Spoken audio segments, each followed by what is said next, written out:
Thank you, Neil, and thanks for your contribution. Let me shift over to Jon. Jon, you've been not only involved in this project, but you dip into many across the EdTech landscape, and indeed in your own school, Halcyon International School. What's your experience been like, and what are some of the lessons that you'd want to reflect on? I think for the past few months' time, I think it's been, for us as a school, it all happened like super quickly, but I think because we had one or two platforms in place already, so we're a Google reference school, so that was ready to go for us. But I think actually what helped us the most as a school was the appetite of our community to really embrace something new.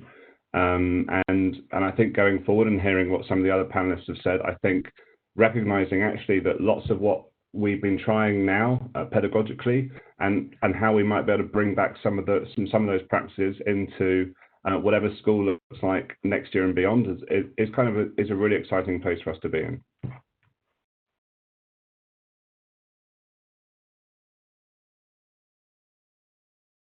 Going to stick in the wider system. Sorry, Ty, I missed the first part of your question there. Is anything of this COVID use of EdTech, is any of it going to stick going forward? Yeah, I'm absolutely sure it will, and I'm excited by that too. I think as well that what's been encouraging is not only seeing the kind of usual faces on social media talking about the wonderful ways and creative ways in which that there are some schools using technology for the benefit of learning. I think it's that lots of other schools are actually seeing similar benefits. And it's been great to see people ask lots more questions along the lines of what if?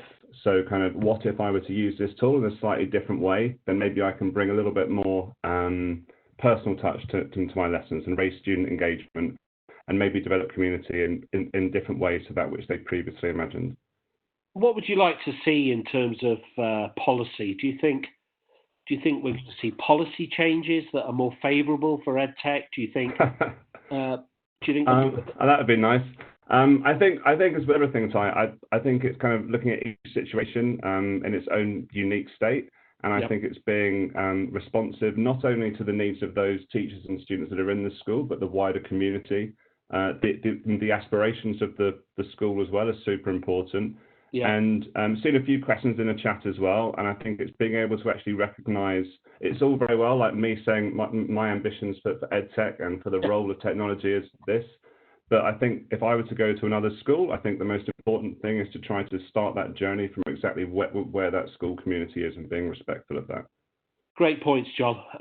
Thank you so much. I'm also looking at the chat. We've got people who want Emma's 5-point guide in text form.